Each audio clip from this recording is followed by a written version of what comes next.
Well, hello.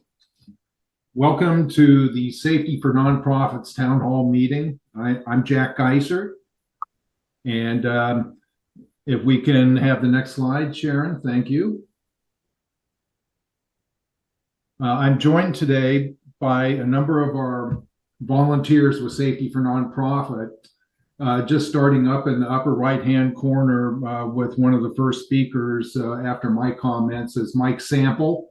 Mike's based out of Massachusetts. He's going to talk a little bit about some of the work going on that he's delivering, but also some of the other Massachusetts work.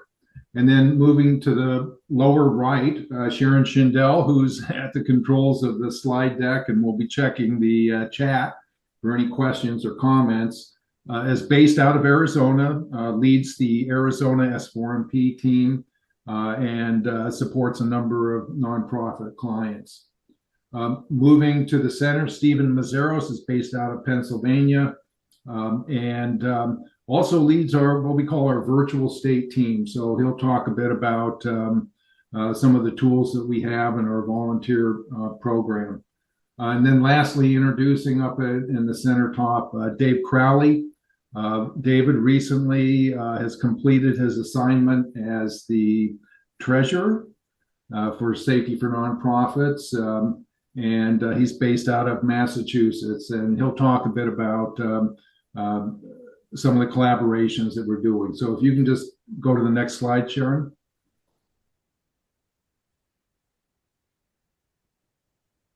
So our agenda today, really what we're trying to do, we thank each of you for being volunteers and being committed to our mission, which is to help nonprofits in our community be safer. So part of what we're doing is a call to action. We're going to talk a little bit about the successes that we've had. We've got 280 volunteers, more than that. And we have about a dozen active clients right now. We'd like to increase the number of clients. And so really just to, spoiler alert, we're gonna tell you about, what works for us in this S4NP model and how have our volunteers been able to help nonprofits. So that's where the case studies come in. The tools I mentioned, Stephen's gonna speak to that. The professional collaborations, David will speak to that, or plans. We'll wrap it up, and then we'll have time for some Q&A. Okay, next slide. So really our focus areas, it's all about delivering services. I mean, it's great to be together on Zoom calls, but it's really about each of us as volunteers. And we're gonna, again, talk about how do we go from our good intentions and desire to support the charities in our community to what do we need to do to deliver the services. So our goals, the second point, support to the volunteers as an organization. The leadership team is committed to supporting the volunteers. You're the ones who make it happen. And then, there's some opportunities if you like to stretch your wings to collaborate with your fellow professionals. Again, we're going to talk about that. We've got a memorandum of understanding and partnership with the ASSP, for instance. And really all of the major organizations support us. So there's ways that we can recruit and we can bring on more volunteers who then will hopefully deliver services. And then lastly, I'll just mention raising funds. We're not going to ask specifically for funds today. We do that at the end of the year, but we do have a sponsorship program, and if there's an opportunity for that, we'll describe that. So that's really the focus areas for our organization. Next slide, please. And again, this is a call to action. We hope to inspire you, and it does take a little bit of work, but once you get going and you start to get that pull for services, then it's really a beautiful thing, and you can have a significant impact on the nonprofit of your choice that helps them be safer and better. Okay, and one of the things that we've all found is that really most of the nonprofits are dealing with just basic existence. They don't necessarily think that realize that safety may be an opportunity and a priority until perhaps something bad happens. But having a proactive conversation with them, if you get invited in to sit across the table from that executive director and have a conversation, if it's a food bank, maybe just say, we can offer you ergonomic services. Have you ever had problems with overexertion injuries, etc.? So we're going to talk about that, and I think we're going to move on now. And Mike, you're next. Thank you, Jack, and welcome everyone. Glad you can join us today. So one of the things we're really going to talk about is trying to keep communications open to our members and our prospective clients who are really trying to do more through our LinkedIn page to talk about what activities ongoing, future activities we're planning, and really a call for volunteers and a call for different organizations to assist. So really our ask, and thank you for attending today, is to like and to repost, maybe repost with a comment so that we can use the electronic medium of LinkedIn to get our word out. So that's one of our specific asks of the attendees. Thank you. Next slide, if we will. There we are. Thank you. Sharon does a great job, more than everyone even knows, but she keeps us running so well. But as we talk about the key elements of volunteering in the community, I think we've all identified as one of the reasons you're attending this call and that you volunteer in your community itself is your willingness to give back to society and the ability to share that professional, say, EHS knowledge, organizational knowledge that we have so that we can help these groups better identify risk and put together the tools in place to protect the volunteers and the public in general, and certainly their community group they're addressing. We know the altruistic elements of giving back to society, and we're trying to be that facilitation group. We want to be the nonprofit that allows you to deeper engage with the other nonprofits you identify so that we provide the insurance coverage and processes in place so it's structured and it works well and it assists them and it makes you feel fulfilled in giving back to the nonprofits you identify. Sharon, we'll move on if we can. Thank you. Now we'll talk about some of the work we have ongoing.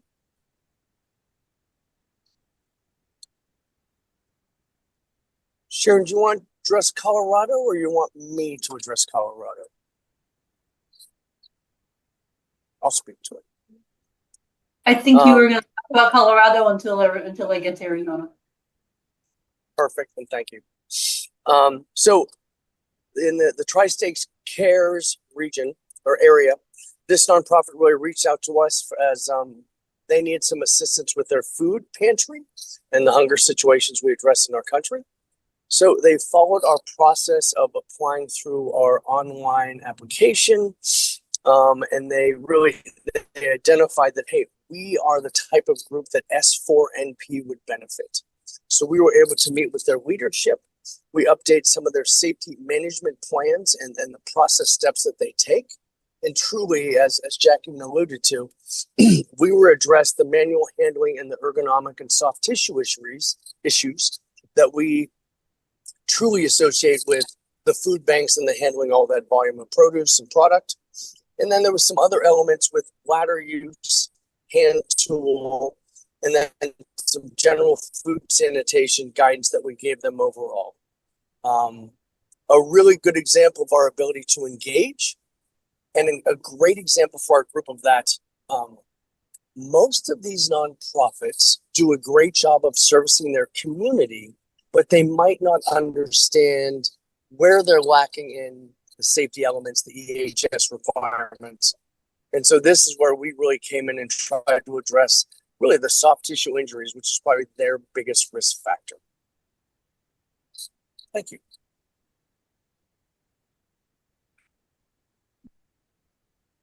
In New England, as migrants and refugees, a major topic in the United States right now, There is a long-standing nonprofit with over 250 employees, 18,000 client guests, that's called the Refugee Resettlement Agency.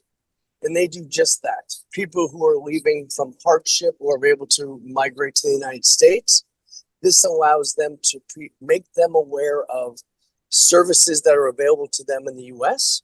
And so we were able to engage, discuss their safety and health program for their employees and their volunteer group.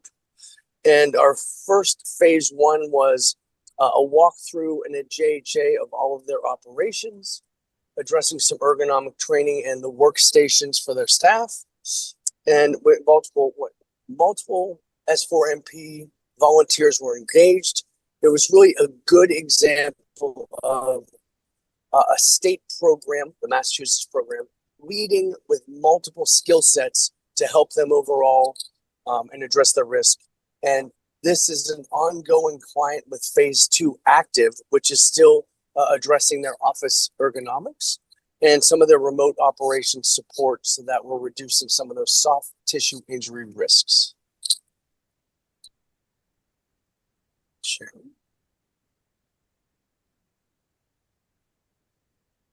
Another New England client that we were fortunate enough to work with in Q1 of this year is called the Artisans Asylum. Two of our founding directors were able to go and work with this group in the greater Boston area, and it's called a maker's space. And it is a nonprofit that provides different laboratories for the creative community, metal lab, robotics, wood shop, sewing.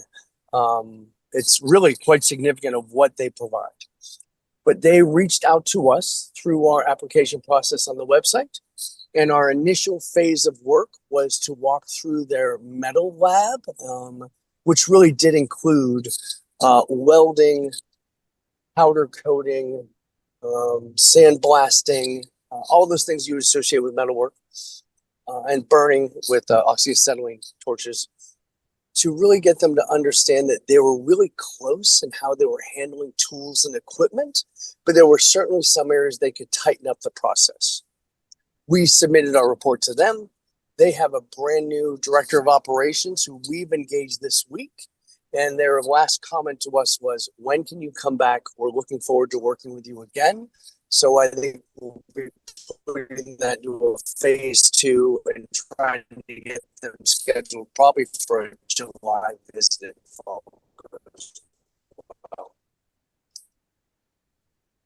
This group itself has 1,200 members, and then create that creative space where people have access. And what was unique about them is they use a red light, yellow light, green light system of a hammer would be a green light tool. An oxyacetylene torch would be a red light tool where it requires a training and oversight and supervision. So we're walking them through the steps to make sure that newer volunteers coming in and members are comfortable before they pick up equipment. Thank you, Ms. Sharon. All right, thank you, Mike. So I'll take over and talk about some of the Arizona clients.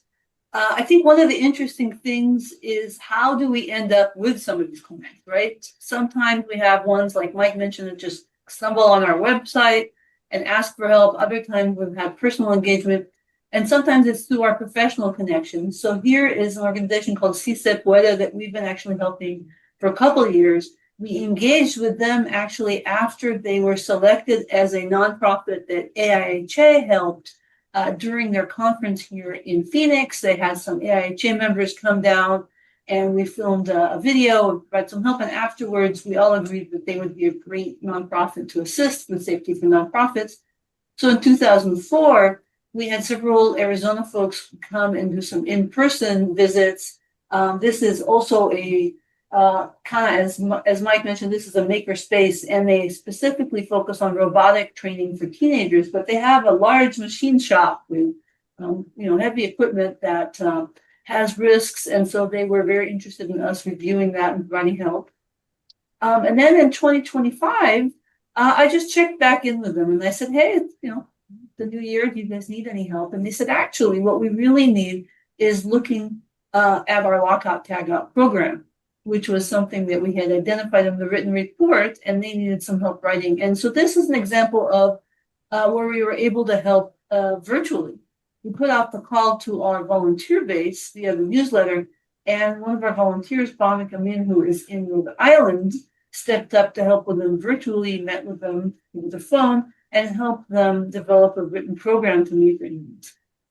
So we really can see a variety of things. Sometimes we need people in the location going and looking at the facility, because we all know there's no substitute for that in-person touch. But sometimes there are tasks that we can do virtually, and we've had a couple of these different assignments. The next client, and I'm happy to say that we've got our volunteer Brandon here today with us. So Brandon, if you have anything to add, please don't hesitate. This is a different agency. It's called Tempe Community Action Agency, which is a nonprofit that has a food bank, a shelter, and several other operations here in the Phoenix area. Those folks, how did we find them? I'm actually volunteering on my own with a organization that has a little store for kids to come and get clothing and other items for free. In talking to that group, they asked me to do a little safety presentation for nonprofits through their agency. And one of the people that attended that presentation was somebody from the Tempe Community Action Agency. And then I met with them, talked to them about the need, and then connected them with Brandon, who's got a lot of great experience that matched theirs. And so he was able to go and do some in-person assessments, did a comprehensive walkthrough of two of their sites, the food pantry and the Meals on Wheel prep site, and we looked at how the employees are working. He delivered a written report, including recommendations, with OSHA references, because sometimes, as we know, people need to be able to justify things per the regulations. Making sure that we're able to prioritize these findings and what's the timeline, and then worked on some internal documentation. This is an agency that is planning in the next few years to move into a large new physical facility and consolidate much of their operations into it. So they're really looking ahead to getting ready for that and seeing what they need to do from a safety standpoint. So it's a great agency to work with, and Brandon is continuing to work with us. All right, I'll turn it over to Stephen. Yeah, hi everyone. So, I'm going to talk a little bit about some of our processes and how we're set up. And I'll start with this introduction of the Wombat software. Those of you that are signed up and have joined us might be familiar already with Wombat, because that's the platform we've used to kind of administrate our programs. Wombat is an interesting company. They were actually one of our first actual volunteers. They read about us, and the founder of this company just reached out and said he thought it was a fantastic ideal of what we were planning. And he said he'd like to actually develop some custom software to fit in this space that he could give to us to kind of complement our initiatives with nonprofits. And so we worked hand in hand with Wombat for a couple of years as they developed the software. And I'll tell you, it is a very powerful tool. We leverage it to kind of manage our volunteer base.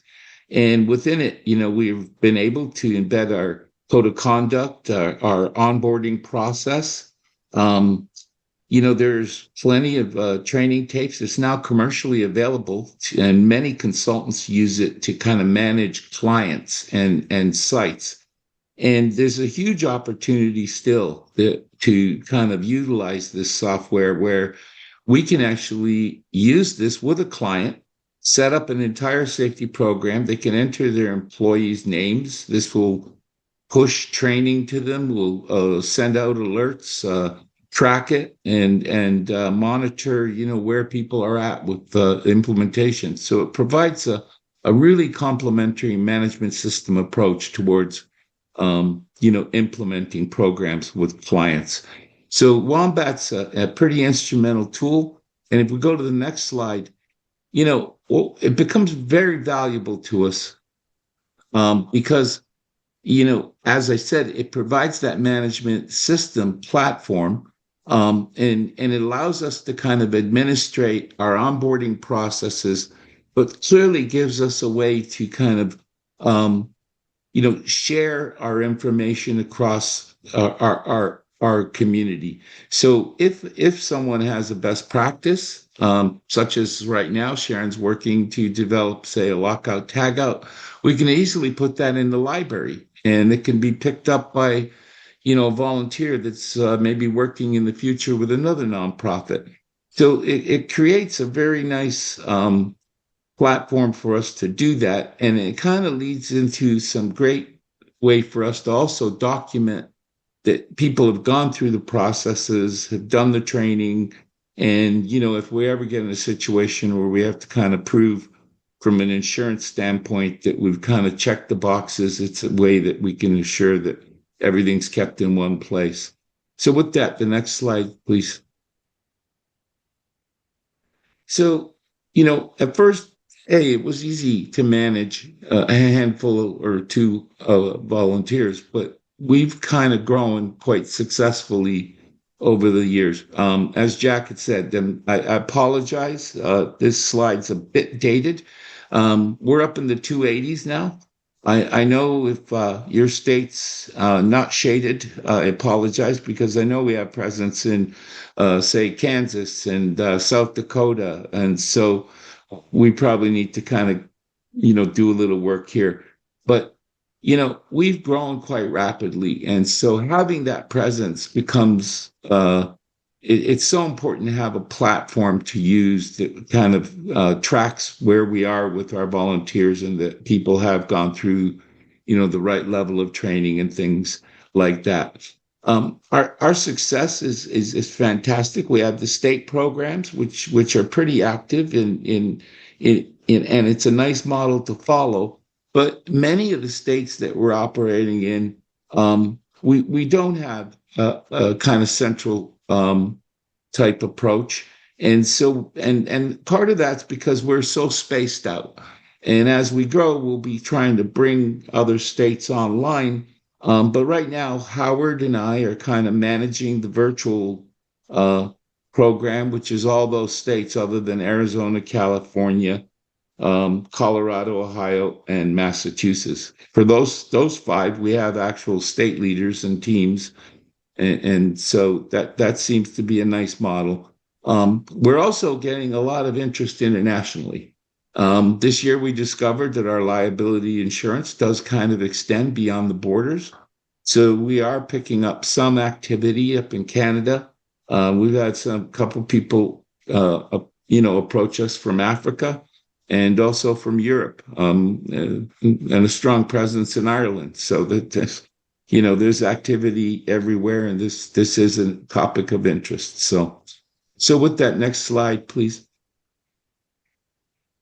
So, I mentioned Wombat, and one of the things we're hoping is that at some point we've got, some volunteers that will kind of embrace this and actually document a full program with a nonprofit and really leverage, that opportunity to kind of document that, because that then leads as a best practice that others can use. But you guys are out there trying to engage with clients. And as Jack mentioned, one of our key themes that we're switching to with over 280 people is really to look how we can start to kind of engage clients in the nonprofit space. Many of them don't call us until something stimulates, them to call us. And usually in our business, that's an accident. So how we can become proactive on this is an important part of, what we need to do. So if you think there's tools that are needed, please, put it in the chat box, send me a note. We're eager to kind of embrace ideals, and we'll work on that to build it up. Just this past week, we were approached by a professor from a university that is involved with museums and museum artifacts, and unbeknownst to some people, but there are some inherent hazards with dealing with artifacts. When you're opening up things like a mummy, or dealing with certain art and things like that, there could be different toxics involved and exposures that might not be readily, people might not readily be aware of it. And so she's created a kind of complementary health and safety program, very specifically designed for that community. And she was looking for a way to kind of document that and have a way to kind of share that amongst the other curators across the museum space, both at the universities and at other institutions. So that was a perfect example of how we might leverage our tools and actually help her kind of share that message across a greater community of people that may have similar exposures and potential interests. So that's just one example. So if you've got an idea, don't hesitate to give us a shout, and we'll look to work on that together. So with that, I'm going to go to the next slide, and we'll turn it back over to David, I believe. That's right. Greetings, everyone. Thank you for joining the town hall. I'm going to go through a couple of slides relatively quickly to acknowledge our collaborations with other organizations. Stephen did a great job touching base on Wombat. We've really had great success in making inroads and partnerships with different organizations out there. A shout out to Larry Sloan with AIHA and a handful of local AIHA chapters where we've got some volunteers. ACGIH, Don Ellswick, a key advocate for us in enabling us to get connected, get the message out on safety for nonprofits. Certainly, we have touched base with OSHA, and Yellowbird is an organization that's out there that's helping us get the spotlight on safety for nonprofits through their means. Also acknowledging the American Biological Safety Association. Same deal, helping get the message out. We do have specific info that we'd like to share with regards to ASSP and BCSP in the next few slides. As far as ASSP is concerned, we have a memorandum of understanding with them that's nearly a year old that enables us to say that we have a partnership with ASSP. It's great to know that we've been endorsed not only by Jennifer McNelly, but the officers of ASSP. And it's enabled us to tap chapters and regional entities within ASSP to identify a volunteerism opportunity beyond the local chapters and ASSP as an organization. As you can understand, ASSP has a means to issue points to local chapters that have community outreach, which is fantastic because safety for nonprofits can enable that, where we've seen chapters taking advantage of that to have a project and enable them to benefit. COMPT points, COMT, is the measure that they have for the chapters. Overall, we're really pleased with the partnership that we have going on. We expect it to continue moving forward. And we're encouraging anyone that's on the call that's a member of an ASSP chapter.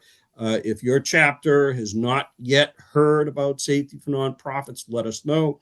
We'd love to be able to participate in a technical meeting electronically, or if we have a safety for nonprofits representative that is nearby that could speak on our offerings.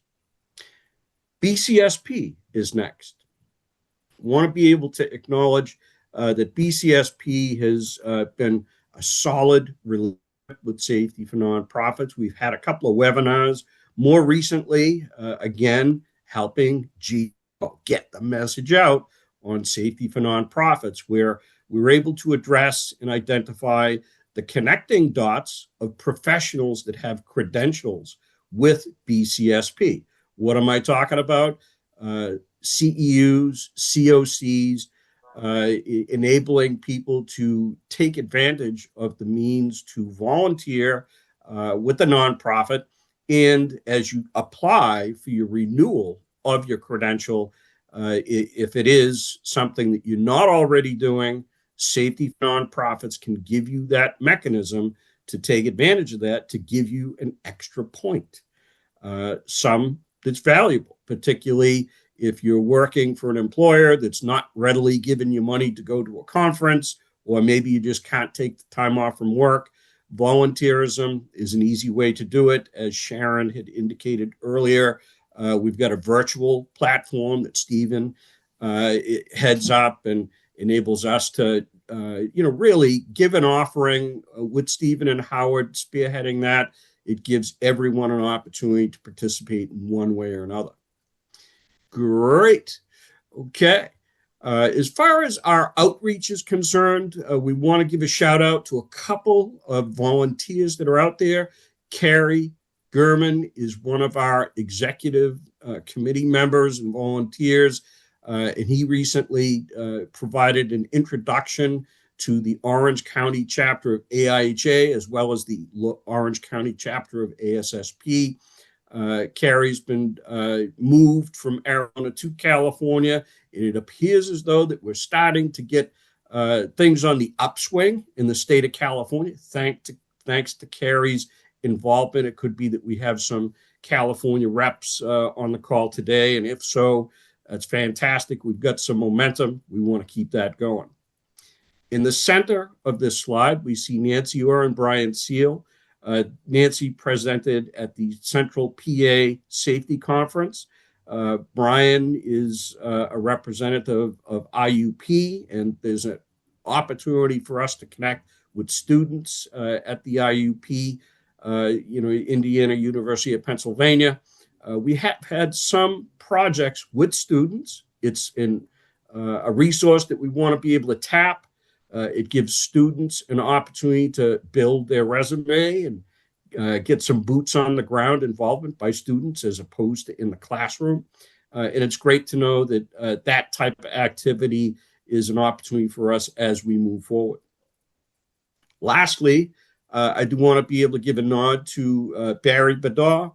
As Jack indicated earlier in today's call, I've recently ended my role as the treasurer for Safety Nonprofits. The baton has been handed off to Barry Badaw. Barry and I have known each other for 30 years. He is now taking on the role as the treasurer for Safety Nonprofits, and he gave a presentation at his home chapter in Western Florida, and that enabled us not only to touch that chapter, but as a result of that, we also presented at, I think it was Region 4 ROC meeting, which helped us even more get the message out on Safety for Nonprofits. A lot of great stuff happening.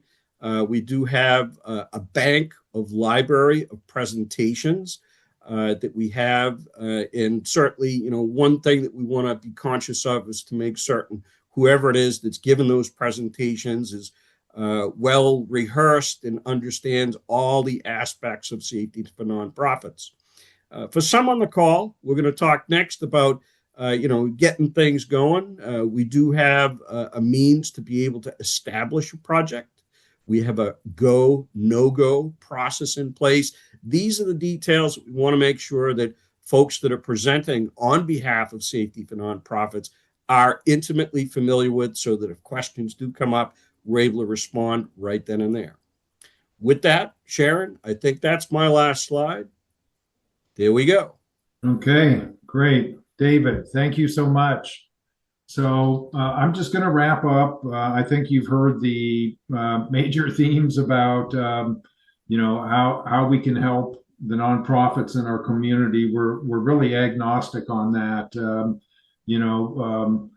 What we suggest to all of our volunteers when they're trying to promote services, the S4NP services, is, follow your passion, connect up with nonprofit in your community that you feel passionate about, whether it's a furniture bank or a food bank or a community theater. And chances are that we've already done a little bit of work in that area, and we can connect you up with someone who's already been there. So just in terms of the call to action, identify a nonprofit in your area and approach them to offer support. It just, again, start with a nonprofit that you believe in.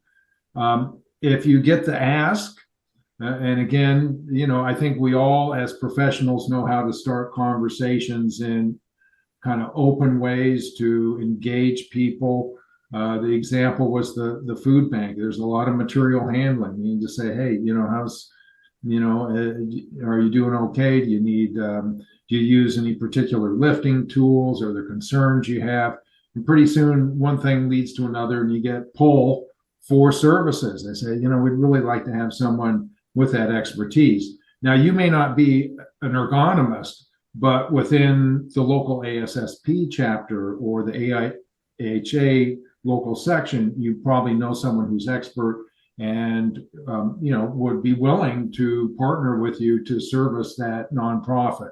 So you don't have to be an expert in everything, like life safety, explosive dusts, fall protection. If you connect with the Habitat for Humanity, the local chapter, you don't have to be an expert in everything, but we all know people, right? As safety and health professionals. So that's where you do some collaboration. So the number scheme kind of fell apart on this slide. They're all number one, but contact your. I was just looking at that. I think this has to do with the mix between Google and PowerPoint, because in PowerPoint it was fine, and then once we put it back up, looks like Google just turns them all to number one. But these are all important. That's what we meant to say. Yeah. So number one. So it's like, I don't understand this. I fixed this, and now here it is again. But that's the technology can work. Look over here at our nice AI person, how happy she is. But she can't quite get our numbers to line up.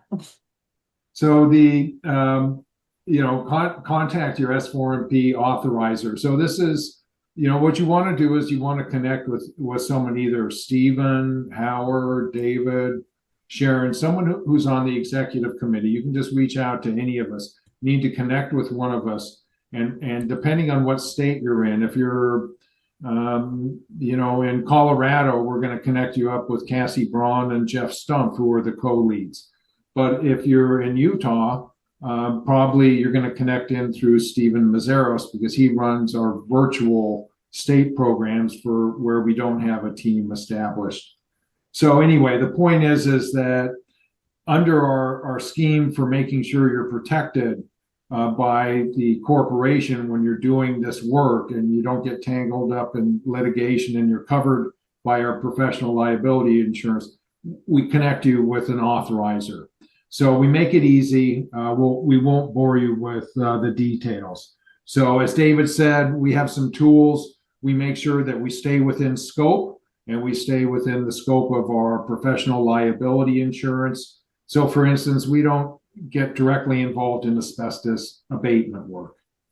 Okay, so bottom line is, when you're ready to go, and you don't necessarily, if you're going to go and promote, say, with the scouting, you're going to talk to the scout leader and say, hey, perhaps we, could benefit. You don't have to have necessarily completed the whole orientation and code of conduct. But if you're going to offer services and enter into an agreement, you need to have completed that through the Wombat, as Stephen described. Next. Okay. So, one of the things that we're all volunteers.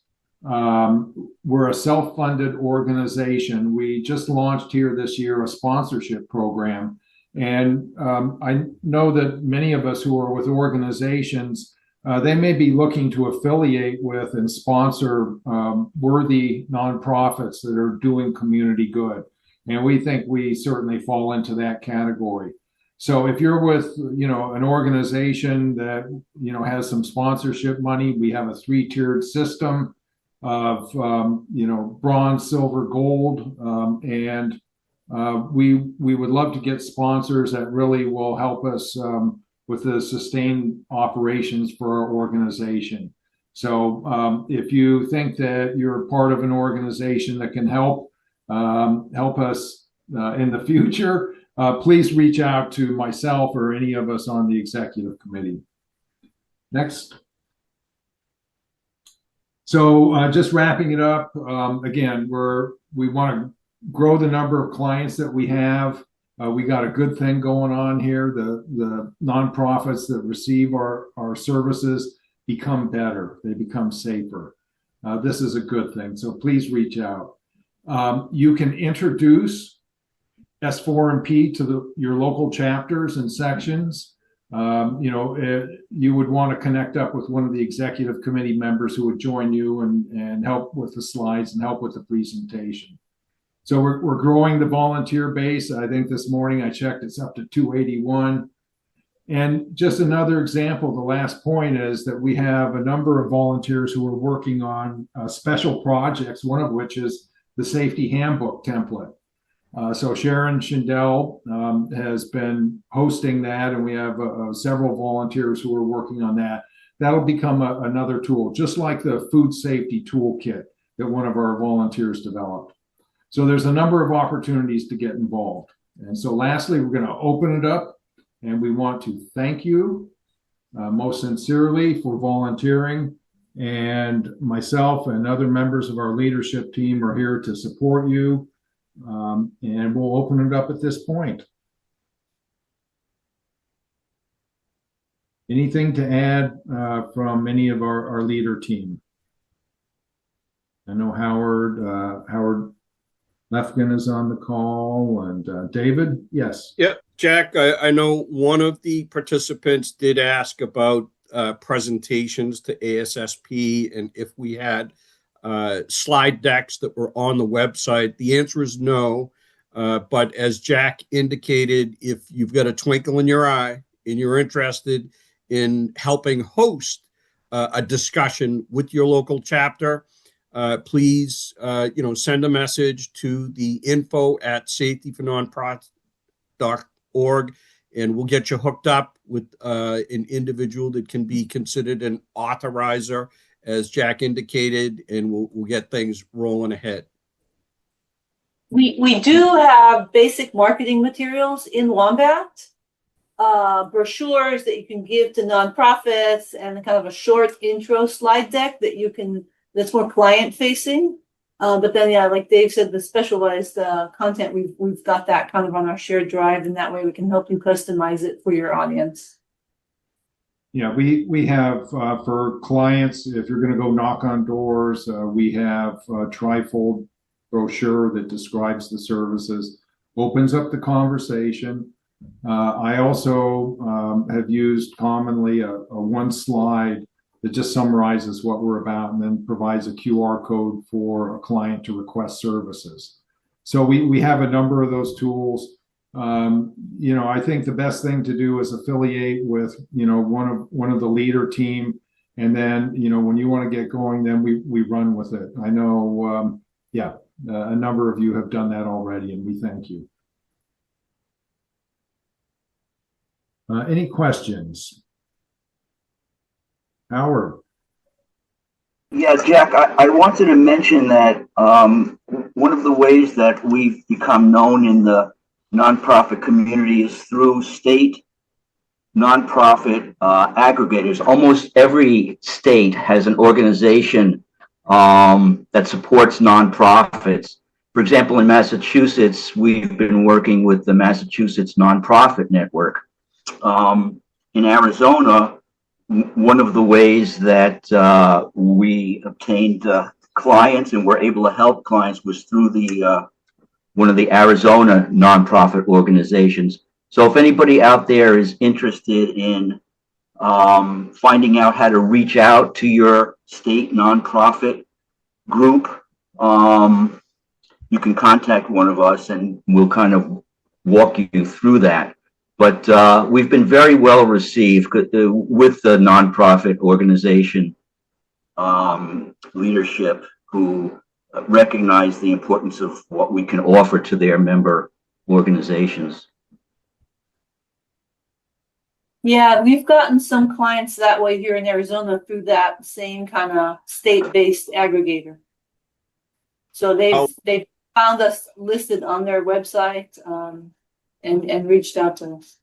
I'll offer an additional acknowledgement. Our history with Artisans Asylum that Mike Sample spoke to, that came as a direct result of a safety consultant that was contacted by Artisans Asylum. They wanted to have a safety survey done, and they had no money for it. And thankfully, the consultant knew about safety for nonprofits. They knew that Artisans Asylum was a nonprofit, and they connected the dots and led us to that relationship, which was huge. We continue with that relationship moving forward. That's a good segue. We have a question in the chat saying if we see a client has an IH sampling need, do we tell them to look into that? Or are there money available to rent pumps, get media, pay for analysis?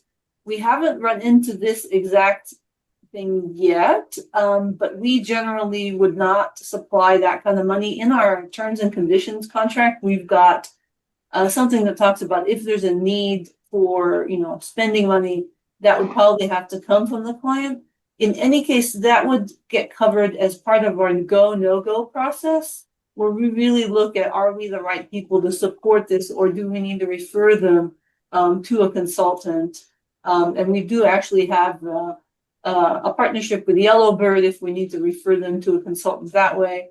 And in any case, I think it'd be on a case-by-case basis, but Jack didn't really get into much of the money side of stuff, but the vast majority of our small bank account is basically devoted to paying for the liability insurance that we have for our volunteers. And so things like sampling or PPE or things that cost money might need to come from someone else. Jack. Yeah, so I think we're always looking for creative ways to help our clients. And, I'd like to engage and partner with, some of the industrial hygiene laboratories. I would hope that, we've made initial contacts and there have been, generally positive comments about what we're doing. But I mean, we can approach them and ask for, some pro bono analytic services. We may be able to borrow some air sampling pumps, instrumentation. So I think we'll be creative in terms of what we do. There's always the liability associated with any of the work that we do, whether it's in industrial hygiene, ergonomics, if we start dealing with combustible dust. This is what we do as professionals, and we'll stay within scope. We'll pull in some additional resources if we need it, and we'll try to help them. But if it's beyond our capabilities, we're going to refer them to the fee-for-service consultants or the OSHA consultation program, assuming it's still operating under OSHA's budget. So by the way, some of the programs, such as the NIOSH Health Hazard Evaluation Program, and I don't know the impact on the OSHA consultation, but many of the not-for-fee services, free services that were available through government agencies are being disrupted right now. So all the more reason why safety for nonprofits, why we play a vital role, because these services may not be available otherwise. Other stuff? If we don't have any other formal questions, we can stop the recording and then we can stay online if folks just want to chat. Okay. Thank you very much. Thank you. I'm going to stop the recording. This concludes our formal meeting, but we'll stay on afterwards.